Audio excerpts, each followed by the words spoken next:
जय श्रीराम शेतकरी मित्रांनो, जर तुमच्याकडे कापूस असेल किंवा सोयाबीन जरी असेल तर हा व्हिडिओ शेवटपर्यंत नक्की पहा, कारण की कापूस सोयाबीन उत्पादक शेतकऱ्यांसाठी आज खूप मोठी खुशखबर आहे। आतापर्यंत तुम्हाला एवढी खुशखबर जी आहे ती पाहायलाच मिळालेली नसेल, तर संपूर्ण माहिती आपण जाणून घेणार आहोत।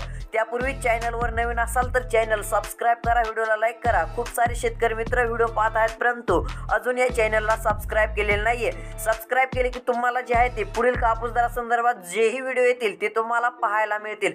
तर आता जे आहे ती सर्वात आधी आपण जे आहे ती बाजारभाव एकदा जाणून घेऊयात। पुन्हा जे आहे ती कापसाबाबत व सोयाबीनच्या बाबत जी खुशखबर आहे तीही जाणून घेऊयात। इथे पाहू शकता, पहिली बाजार समिती सिंधशिरू या ठिकाणी कापसाला जे आहे ते 7,000 रुपयांचा कमाल दर, तर किमान दर 6,600 मिळालेला आहे व 1,230 क्विंटलची आवक होती।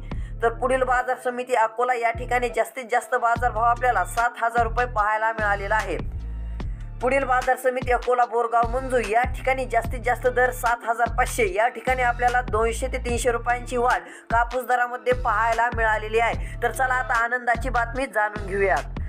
तर शेतकरी मित्रांनो, आनंदाची बातमी अशी आहे की कापूस व सोयाबीन उत्पादक शेतकऱ्यांना हेक्टरी 27,000 रुपये मदत जी आहे ती शिंदे सरकारने जी आहे ती जाहीर केलेली आहे। व शेतकरी मित्रांनो, शेतकऱ्यांना सर्वात आधी 3 शेतकऱ्यांना बोलवून ही मदत जी आहे ती देण्यात आलेली आहे। तर आता जी आहे ती जेवढेही कापूस उत्पादक सोयाबीन उत्पादक शेतकरी असतील त्यांना जी आहे ती आता इथून पुढे जी आहे ती ही मदत मिळणार आहे। तर शेतकरी मित्रांनो, तुमच्याकडे जर कापूस व सोयाबीन असेल तर तुम्हाला ही आनंदाचीच बातमी म्हणावं लागणार आहे। तर शेतकरी मित्रांनो, तुम्हाला जर याबाबत संपूर्ण जर माहिती पाहिजे असेल तर आपण काल लाईव्ह मध्ये जी आहे ती हे दाखवलेलं आहे, तुम्ही जाऊन पाहूही शकता। तर भेटूया पुढील व्हिडिओ मध्ये। सबस्क्राइब नक्की करा। धन्यवाद।